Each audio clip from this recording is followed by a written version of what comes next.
Hello, everyone, and welcome to Innovation Fuel, the podcast that brings you fantastic stories from entrepreneurs and key industry professionals. I am Dave Kiran. And I am Gelare Farhadian. We are educators, entrepreneurs, and your hosts. Innovation Fuel is our weekly business podcast brought to you by University Canada West. Each week, we explore diverse business models, entrepreneur journeys, experts' insight, and managerial challenges, and how companies stay agile and innovative during COVID-19. Check out our episodes at www.ucanwest.ca/innovationfuel. Hello, Dave. Hey, Galari, how are you doing today? I'm fine. It looks like you're packing for going to camping again. Oh, I'm always taking the kids. Camping is the economical way to go on vacation. This is your way. You really enjoy the camping. I used to enjoy it, but it's in the very, very warm weather. I would love to go camping, but not in the cold weather or rainy one. No, I'm not. Well, the only thing that you run into, and I don't know if anybody remembers out there, but last year the BC Parks website crashed at this time because so many people were going camping. And even to try and find a campsite, like I know my wife has been diligently on the site trying to find opportunities where we can go camping, and it's not that easy to find it. So I don't know. Especially during the COVID, when you're not allowed, there's a lot of travel restrictions. You're not allowed to go outside your city or outside your province. So people are more interested inside their city, go for camping. Yeah, and so true. And I think that the other thing and I think we're going to have some conversations with an individual here that might be able to introduce us to another type of camping where we don't have to rely on BC Parks, or we don't have to rely on some other pieces out there to go and pitch our tent and take our family camping. But yeah, camping is a fun family activity. It is great, and it's great now at COVID because we don't have very many other places to go. Yeah, and I think that the Abby Morris, our guest, she's going to talk about how she pivoting her business. But it seems that pivot is a popular term right now for all the startups. But I just don't know what does a pivot means exactly. Is it change? Is it change? Any change can be a pivot, or is it change of the business model? So what we can actually mention what a pivot is. Yeah, and I think, Gloria, there is a lot of confusion out there. Because of COVID, a lot of things had to change. You had to find a new market. You had to find a new opportunity. You had to reposition your product in order to find new opportunities. And so we get this word and this buzzword of pivot, but not everything is a pivot. And so when we think about a pivot is not finding a new market. That's not a pivot. No. It's changing the strategy, and you don't change your strategy. You don't change your strategy every day, or so it's absolutely. It means, so for example, how you create value, how you capture value. It's another way to do that one. Another strategy you take it. So that is more pivoting. I know, but a lot of entrepreneurs use pivoting a lot, but it's maybe this change is part of the everyday job, but pivoting maybe it's not their everyday job. Yeah, and that's so true, and that's what we need to make sure that people know to understand the difference between what actually an official pivot is and what is a strategic opportunity and a strategic change to your plan, and how you're going to get more value out of your offering. Let's welcome Abby Morris, the CEO of Vancouver Island Rooftop Tents. Welcome, Abby. Thank you very much. Yes, Abby, welcome to our Innovation Fuel podcast. We are extremely excited to have you on the show today. We want to learn so much more about your organization. Before we get there, we need to know who Abby is. Can you tell us a little bit about who Abby is? Sure. As you can probably tell from my accent, I'm originally British, but I've been in Canada for the last 3 years. I've actually been outside of the UK for over 10 years now. My previously was living and working in Malawi in Southern Africa. And that's where we had our first business, Far Out Property, from 2014 to 2018. But in 2018, we decided to move our family over to Canada and arrived as new immigrants to Canada and have been exploring the entrepreneurial space in BC for the last 3 years with our business Far Out Wilderness and sister brand Vancouver Island Rooftop Tents. Thank you. So, Abby, what is the biggest differences between entrepreneurial environment here or UK or South Africa? Yeah, I think the biggest differences for us have been the operating environment, really. There's a lot more support and infrastructure in the BC context. Just looking at being a new entrepreneur kind of in this as an immigrant, basically, access to financing and also support services for women entrepreneurs as well. So I definitely would say that's been a huge help in migrating to this business environment for sure. Perfect. So, Abby, can you explain a bit of your business? It's a Vancouver Island top roof tent. Yeah, so we actually have kind of two key products. We have Far Out Wilderness is our primary business with overland vehicle rentals with fully fledged itineraries, primarily until COVID for the international market, really allowing clients access to the backcountry of BC and to be able to do some wilderness camping and explore our great rec sites and BC parks. The sister brand, Vancouver Island Rooftop Tents, was a pivot due to COVID and specialized in providing rooftop tent rentals and subsequently rooftop tent sales and overland gear sales for the domestic market and obviously our BC market at this time whilst travel is restricted. So you had to make a pivot here, Abby. You said you had to make a pivot. So your original business idea, business concept when you first came here was the overland vehicles. Correct, yes. So, and that idea was actually born from our years in Southern Africa, in Malawi, and all the road trips we did over there. We really saw there was a big market in that area for people wanting to do 2 to 3 to 4 week trips across Southern African countries and being fully equipped with everything they needed on board to do that trip. When we arrived into BC, we had all of this wilderness, all of these Forest Service roads, and we're really, really surprised at the gap in the market in terms of that service provision and really making it safe and accessible for those that don't necessarily have the confidence to go out and buy all the gear themselves. So yeah, but Vancouver Island Rooftop Tents was a pivot. Our initial business was the overland vehicle rentals. When I say overland vehicle, it's a fully kitted Toyota Tacomas with rooftop tents and all of the camping gear. And we really primarily looked at that for the international market. But due to COVID and the change in the market, we really had to pivot to something that was more suited to the local market. So what you're offering now for local market during the pandemic, and I know it's very good time for camping. So yes, indeed. It's probably one of the only outlets we have at the moment, right? So yeah, Vancouver Island Rooftop Tents is basically allowing people from BC, specifically our main location is in Victoria. So we are allowing people to rent a rooftop tent. So we recognize that the local market, a lot of them have a vehicle or access to a vehicle. So that was the piece of the product that wasn't really required for the local market as opposed to international. So we're allowing people to rent a rooftop tent for a period of 3 days up to 1 month if they would like. And we help them fit it to their vehicle and obviously make sure it's fitted and give them a full walkthrough of, how to maintain it, how to open it, close it. It's very easy. And we also then allow or have kind of moved into more kind of overland gear sales, including rooftop tent sales as well. We've just noticed that with everyone wanting to go camping and car camping and RV camping is very popular, that having this as a sleeping option is becoming increasingly desirable.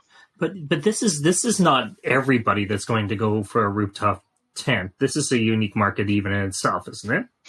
Yeah. So I think this market in itself is unique in terms of we're finding that it's the local market that they have an interest in camping, but they don't necessarily always have the confidence and all of the gear to go out and do it.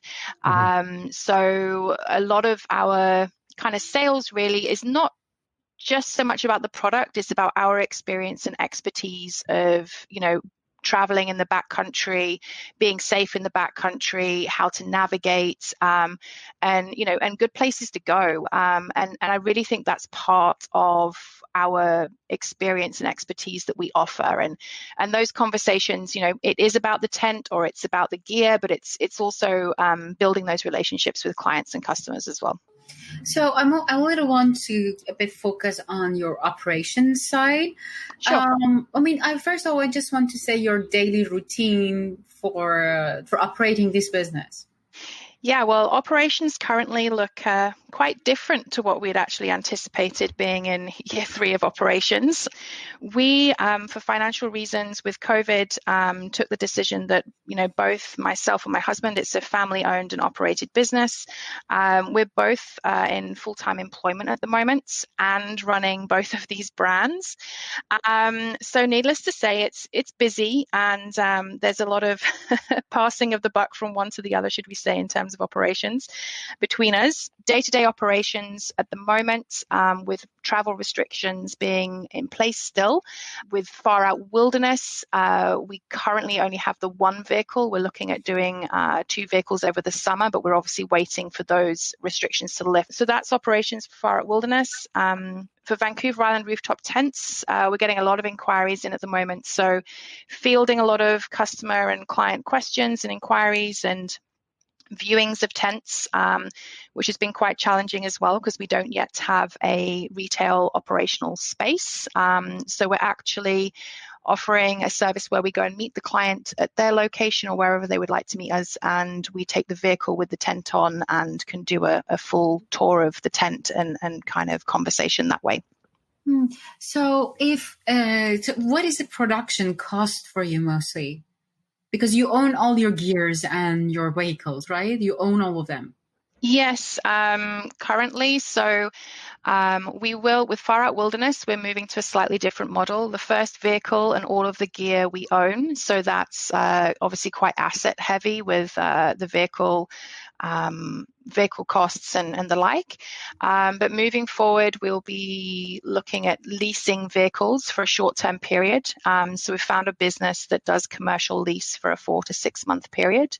And we'll be working with them closely so that we can scale our fleet while only maintaining those operational costs for the vehicles for the 6 month period over the summer season. So yeah, our operational costs also for Vancouver Island Rooftop Tents is a lot of inventory, and really kind of storage, but a lot of marketing costs really, I have to say, in terms of especially with moving so much onto digital marketing in the last year or so. Okay, and so do you have partners as well to get help from them? For example, vendors, suppliers, any partners to help you? Yes, we do. So for Far Out Wilderness, kind of vendors and suppliers, we do have some support services for some of the marketing elements and aspects. For Vancouver Island Rooftop Tents, it's a bit different because obviously we're requiring inventory and working with different suppliers. And we've really made a conscious decision to go for quality, preferably Canadian brands, and really looking at high quality and the high customer service side. So one of the early partners for that business was Treeline Outdoors, and they're a Canadian producer of rooftop tents. And recently we've brought on iCamper and Go Overland. So we currently have 3 brands of rooftop tents, and are also exploring further brands on tents and also overland gear as we move further forward into this season. So Abby, on the operational side, and coming back to the delivery of the tent and the opportunity for your customers to visualize this element before you're going out and you're manually going to their place of wherever they are and showing them this element. How do you scale up from there? How do you take that and grow that out from where you want to be, like, so that you can cater to more customers? Yeah, that is probably most of the conversations being had with a beverage at the end of the day at the moment. And we have done a lot of research the last 3 months about how to scale from here. We initially started looking at like storage solutions that, you know, kind of had professional frontage that we could, you know, still present the tent either on the vehicle or in the storage units. But again, one of the restrictions is really around getting the tent onto the vehicle. They're not heavy. They're about 150 pounds. So 2 adults can usually get the tent onto the vehicle. But from a liability perspective, you don't really want your client lifting tents. So we have a winch system. Last year, we had that system operating from our home. But again, it doesn't give the image and look that we're looking for. So we're currently looking at finding partnerships for retail space of like-minded businesses. So that could be outdoor adventure pursuits, or that actually could be in kind of, you know, the vehicle side of things, like vehicle maintenance, or businesses that sell roof racks and things like that. So we're currently looking for a partnership, because that would bring down the operational costs of having a storage space and a you know, a permanent presence, because we'd love to, for, you know, people to be able to walk in Monday to Saturday, not have to book an appointment, and just be able to walk in and see our products. So you see your customers can come to your place and see the products before they having it. I thought that they're booking online, right? It depends on the product. So for Far Out Wilderness with overland vehicle rentals, they're booking online, and they're not seeing the product before they pick up the vehicle. And at that point, we do usually about a 1 hour handover of the gear, and how the vehicle works, how to use 4x4, how to use the tent, etc. But the same with the rooftop tent rentals, we have previously been asking them to come to our space, as that's where we have the winch system. But for the overland kind of gear sales and the tent rentals going forward, we would like that to be in a retail space. So it's planning for your, I mean, from the product, the planning is going to be very difficult, right? Is it easy? I don't think it's easy. Is it? The planning for the kind of development into the retail space is not easy, because we're at an interesting phase of the business where it's kind of not economical to get your own retail space. It's too expensive, and it's difficult to find the right partnership. And the storage unit, which is within our price bracket, is not really the brand presence that we're looking for. So I would say we're probably going to sit in this bracket for probably the next year or so, you know, before sales and revenues increase to a point where we can really prioritize and pay for our own space. And it's just recognizing that, you know, we need to have that professional brand, be able to provide the high-end customer service, and to really come across that, you know, we really do know what we're talking about, and we are taking this seriously, and that's really important for us. Mm-hmm. So, Abby, do you have other competitors in your market or in the BC market? Yeah, we do. That landscape has changed quite a lot over the last 18 months. For Far Out Wilderness, for the overland vehicles, our main competitor was actually a business called Hastings Overland, which really sadly did not survive kind of the first 6 months of COVID. They were quite a big scale. They had 12 vehicles and had been in operations for 3 to 4 years. And that was actually a big blow for us in terms of, you know, they were always kind of who we would look to aspire to really, of, you know, their business model and kind of how they were progressing and that side of things. So they're no longer in the market. We now have a number of smaller players for Far Out Wilderness. So in terms of competitors, so every business maybe has 2 to 3 vehicles. There's maybe 3-4 main competitors, one new this year. So we are seeing businesses move into this space, but now we're all kind of an equal scale really during these times. So that's the competitors for Far Out Wilderness. For rooftop tents, there is more competition in terms of tent sales. On the island specifically, there's maybe 3, 4, 5 outlets that offer rooftop tents. But I would say what sets us apart is this is our bread and butter. This is what we do. We are looking at overland gear, outdoor adventures, getting people into the backcountry. Whereas a lot of the other businesses in rooftop tents, it's one of the products that they sell, and they either do vehicle modifications, or they focus on racks and bike racks and all of those kind of things. And rooftop tents is just one of their products. It's not their main focus. So that's how we're trying to set ourselves apart there. In terms of rooftop tent rentals, we're the only ones, I believe, on the island offering that.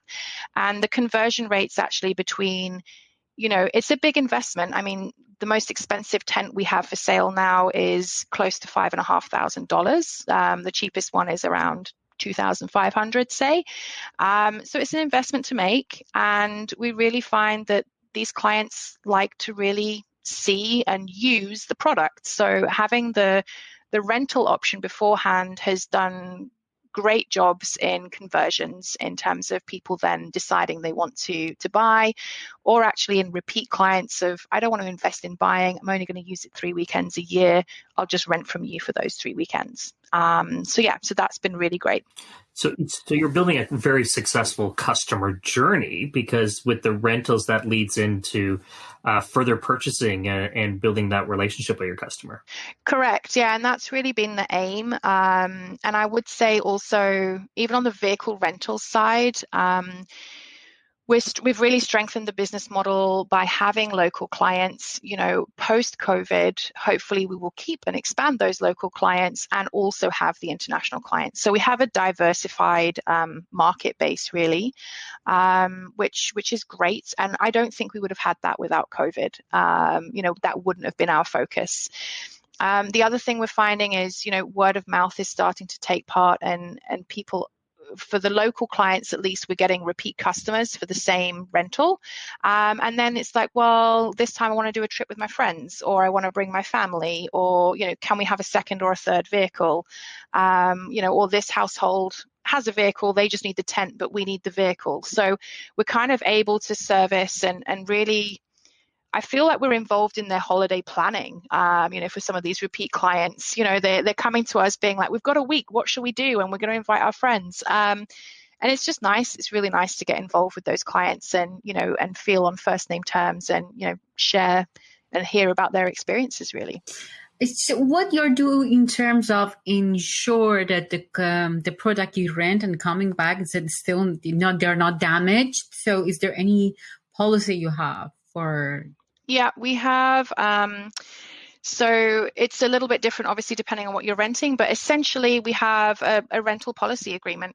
So it's no different really than if you were to go into a normal vehicle rental outlet and you have a rental policy. And we've actually invested a lot of time, not necessarily a lot of money, but into systems and processes to help us be scalable, especially as we're so time strapped, because we are still trying to do full-time jobs as well. We've really, really focused on systems and processes. So we have got an online app that essentially does an audit with the client and a walk around electronically, and they electronically sign it when they leave. And then when they come back, we do the same form and they electronically sign. And, we're looking for the usual things of any damage to the vehicle. We take a safety deposit, like a damage safety deposit, which covers for the insurance kind of excess.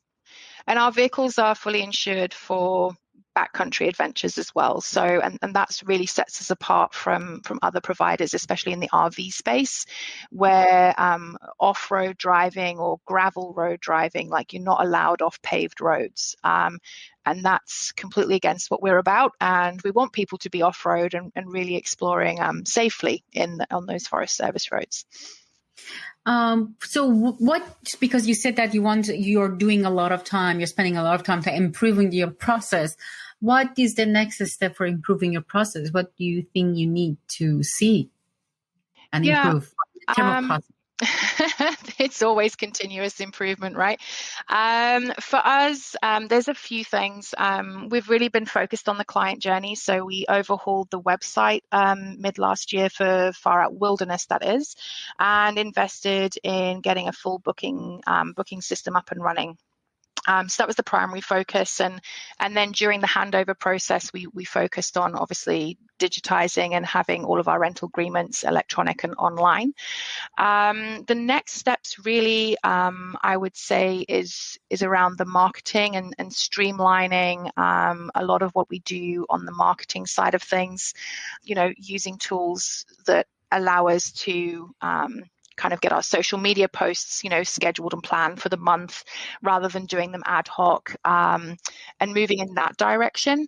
The other processes really are going to be about when we scale in terms of inventory, inventory management system, and also kind of, maybe this isn't a system, but kind of really getting to a point where we can negotiate a bit more with the suppliers on kind of delivery and payment terms. But we're not at that scale yet.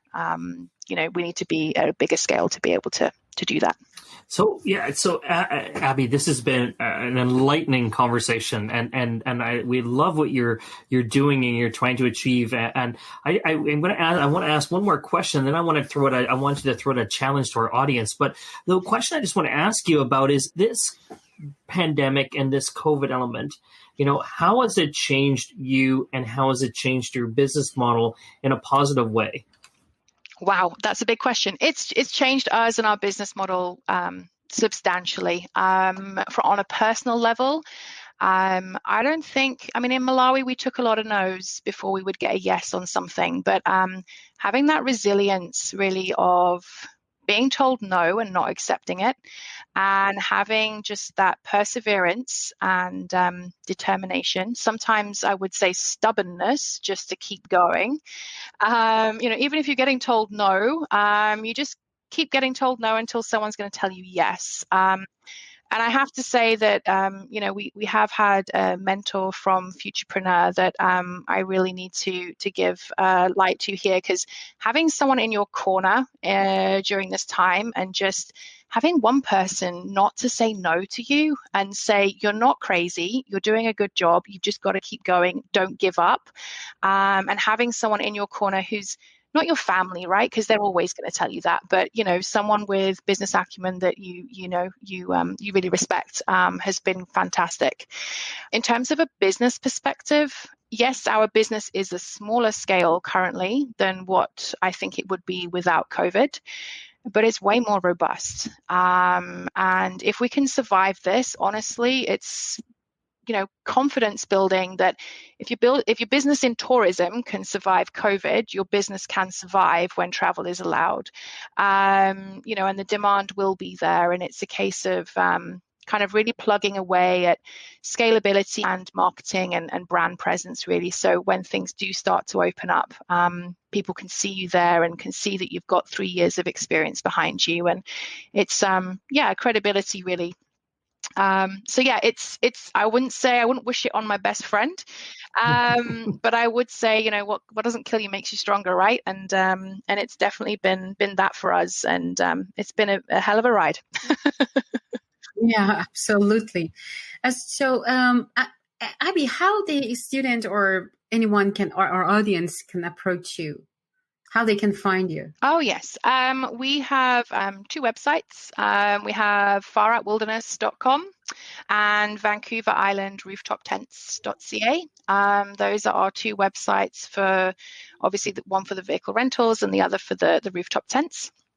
We're also on social media. We're on Instagram and Facebook with the handle at Far Out Wilderness and at Vancouver Island Rooftop Tents. So, Abby, it takes a community to build. Like you said, you need support. You need other people out there. Can you throw out a challenge to our audience, to our students? Maybe we can help you here and help you achieve some of these goals that you need to achieve. Yeah, one challenge I did have in mind is our Vancouver Island Rooftop Tents website was literally thrown together over a couple of weekends during this rapid pivot about a year ago. And I would love to challenge people to provide feedback on how we could turn that into a fully fledged e-commerce platform. It has some elements of that now, I believe. It has a level of professionalism, but I think there's room for improvement for the client journey on that website, and I'd love feedback on that. Excellent. Thank you very much. A pleasure having you on our show today, Innovation Fuel. And we look forward to hearing how you move through COVID. So we'd like to maybe touch base with you in the next 6 months from now to see how things are working and how things are moving forward. And we will throw that challenge out to the audience here and see what they can come back with. Thank you very much for the time today. Thank you, Abby. Thank you, Dave. That was another episode of Innovation Fuel Podcast. To all entrepreneurs and managers out there, we have ambitious students here at UCW who would love to hear from you and help you with your business through our internship, our capstone program. If you think you have a wonderful story or a challenge that you want to share with our students and our audience that you think they can benefit from, we want to hear from you. We want that information. We want you to be a part of this show. We also want you to join our mentorship program. We've got a great mentorship program to help students as they move on their educational journey towards getting into a career or launching a new opportunity. So reach out to us, connect with us at www.ucanwest.ca/innovationfuel. You have just listened to the Innovation Fuel Podcast with your hosts, Dave and Gilary. Subscribe to our podcast on Apple, Google, or Spotify. Join us next week for another innovative story. Thank you for listening and have a great week.